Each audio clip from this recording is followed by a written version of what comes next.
मित्रों, हिंदू धर्म शास्त्रों में मनुष्य के जीवन में जन्म से मरण तक 16 संस्कार बताए गए हैं, जिनमें से सबसे आखिरी संस्कार माने जाने वाले अंतिम संस्कार में कई ऐसी विधियों का वर्णन मिलता है जिसका सनातन धर्म से जुड़े प्रत्येक व्यक्ति के अंत समय में किया जाना अनिवार्य है। लेकिन उनमें कुछ ऐसी छोटी छोटी विधियां भी शामिल हैं जिनका महत्व तो छोड़िए, आपने संभवतः उनकी मौजूदगी को भी महसूस नहीं किया होगा। उन्हीं में से एक विधि है शव यात्रा के दौरान मटकी में जल लेकर जाने की विधि। क्या आपने कभी ऐसा किया जाने के पीछे के कारणों को जानने की कोशिश की है? अगर आप नहीं जानते और जानना चाहते हैं इसका रहस्य, तो बने रहें इस वीडियो के अंत तक।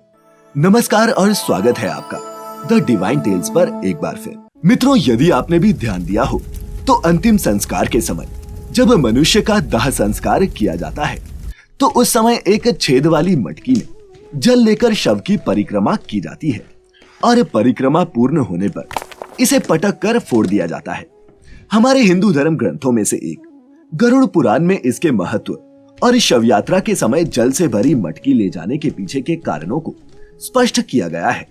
गरुड़ पुराण के अनुसार ऐसा माना जाता है कि मृतक व्यक्ति की आत्मा का उसके शरीर से मोहभंग करने के लिए ही ऐसा किया जाता है।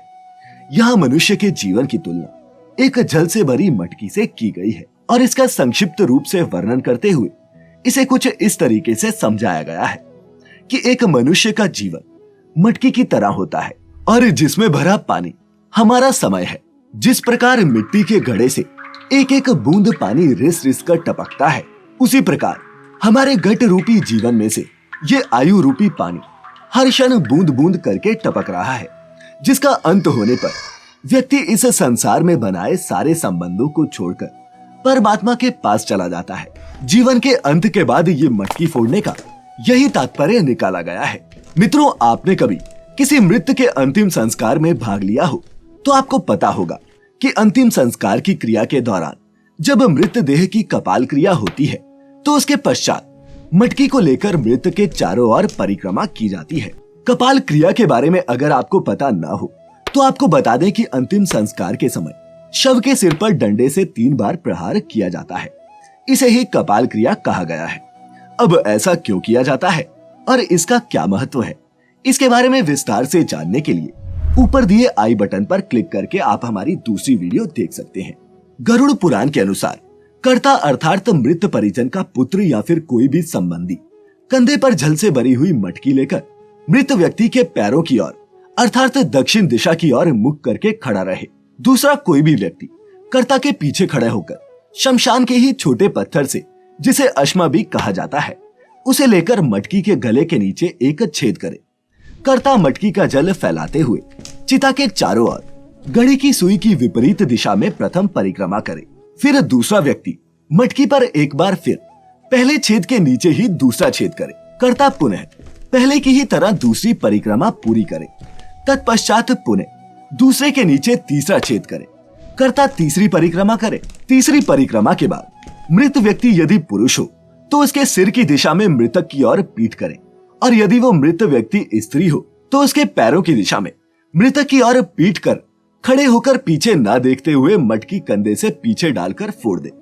परंतु मित्रों, अभी भी ये क्रिया पूर्ण नहीं हुई है। इसे पूरा करने के लिए अंत में कर्ता को प्रेत की मुक्ति के लिए प्रार्थना करनी चाहिए और साथ ही आचार्य वगैरह भी स्नान संध्या आदि करके पवित्र हो जाएं और आगे के कृत्यों के लिए 11वें दिन विधिवत विधान का आरंभ करें। मित्रों, कहा जाता है कि जिस दिन जीव का जन्म होता है, यमराज उसी दिन से उसके पीछे लगे रहते हैं और जैसे ही मौत का समय आता है उसे अपने साथ लेकर इस दुनिया से चले जाते हैं। इसीलिए जिसका जन्म हुआ है उसकी मृत्यु निश्चित है।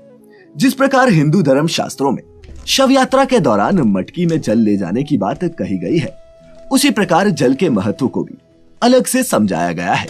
विशेष रूप से गंगा जल के महत्व को हिंदू धर्म शास्त्रों के अनुसार गंगा के जल को शुद्धि करने वाला माना गया है। इसीलिए तो पूजा पाठ हो या फिर कोई भी अनुष्ठान, सबसे पहले गंगा जल से पूजन सामग्री और पूजा करने वालों को शुद्ध किया जाता है। इसीलिए मनुष्य के जीवन के अंत समय में की जाने वाली विधि में जल का सम्मिलित होना आवश्यक हो जाता है। इसी के चलते दाह संस्कार करने के पश्चात जल से स्नान कर शुद्धिकरण करने की क्रिया भी बताई गई है और मित्रों, क्या आपको पता है कि एक मान्यता ये भी है कि अंत समय में मुंह में गंगाजल होने से यमदूत नहीं सताते और जीव के आगे का सफर आसान हो जाता है। व्यवहारिक तौर पर देखा जाए तो मृत्यु के समय मुंह में जल डालने का उद्देश्य ये भी है कि शरीर छोड़कर जा रहा जीव प्यासा नहीं जाए। इसकी एक झलक आप आम जिंदगी में भी देख सकते हैं। जैसे जब भी कोई व्यक्ति लंबी यात्रा पर जा रहा होता है तो बड़े बुजुर्ग उन्हें पानी जरूर पिलाते हैं। ससुराल से कन्या की विदाई के समय भी उसे पानी पिलाया जाता है। यानी कि मरने वाले को जल पिलाने का धार्मिक ही नहीं, व्यवहारिक कारण भी है। तो मित्रों, उम्मीद करते हैं कि आप शव यात्रा में जल से भरी मटकी का महत्व समझ पाए होंगे। आपको हमारी आज की ये वीडियो कैसी लगी, नीचे कमेंट करके हमें जरूर बताएं।